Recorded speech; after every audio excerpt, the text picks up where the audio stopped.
L'Ecclésiaste, chapitre 9. Tout cela je l'ai pris à cœur, et voici ce que j'ai éprouvé. C'est que les justes, les sages et leur labeur sont dans la main de Dieu.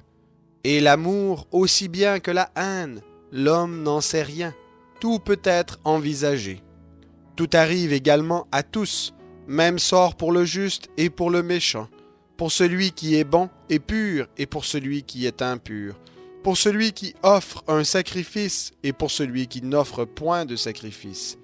Il en est du bon comme du pécheur, de celui qui prête serment comme de celui qui craint le serment. Voici un mal parmi tout ce qui se fait sous le soleil, c'est qu'il y a pour tous un même sort, et aussi le cœur des humains est rempli de mal, et la démence est dans leur cœur pendant leur vie. Après quoi, ils vont chez les morts.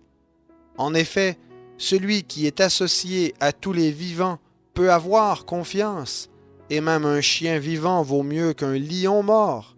Les vivants, en effet, savent qu'ils mourront, mais les morts ne savent rien, et pour eux il n'y a plus de salaire puisque leur souvenir est oublié. Leur amour, leur haine et leur jalousie ont déjà péri, et ils n'auront plus jamais aucune part à tout ce qui se fait sous le soleil. Va, mange avec joie ton pain, et bois de bon cœur ton vin, car Dieu a déjà agréé tes œuvres. Qu'en tout temps tes vêtements soient blancs, et que l'huile ne manque pas sur ta tête. Jouis de la vie avec la femme que tu aimes pendant tous les jours de la vaine existence que Dieu t'a donnée sous le soleil, pendant tous les jours de vanité, car c'est ta part dans la vie au milieu de la peine que tu te donnes sous le soleil. Tout ce que ta main trouve à faire avec force, fais-le, car il n'y a ni activité, ni raison, ni science, ni sagesse dans le séjour des morts où tu vas. J'ai encore vu, sous le soleil, que la course n'est pas au plus agile, ni la guerre au plus vaillant, ni le pain au plus sage, ni la richesse au plus intelligent, ni la faveur au plus savant, car les circonstances bonnes ou mauvaises surviennent pour eux tous.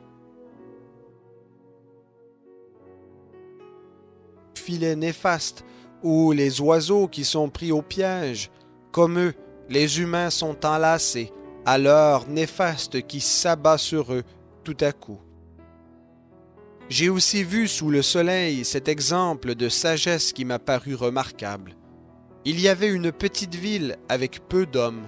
Un roi puissant marcha sur elle, l'investit et construisit contre elle de vastes retranchements.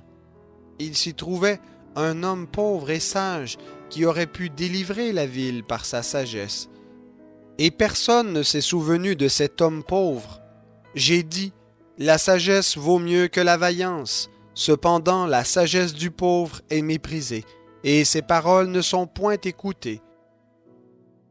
Les paroles des sages écoutées dans le calme valent mieux que le cri de celui qui domine parmi les insensés. La sagesse vaut mieux que les armes de combat, mais un seul pécheur anéantit beaucoup de bien.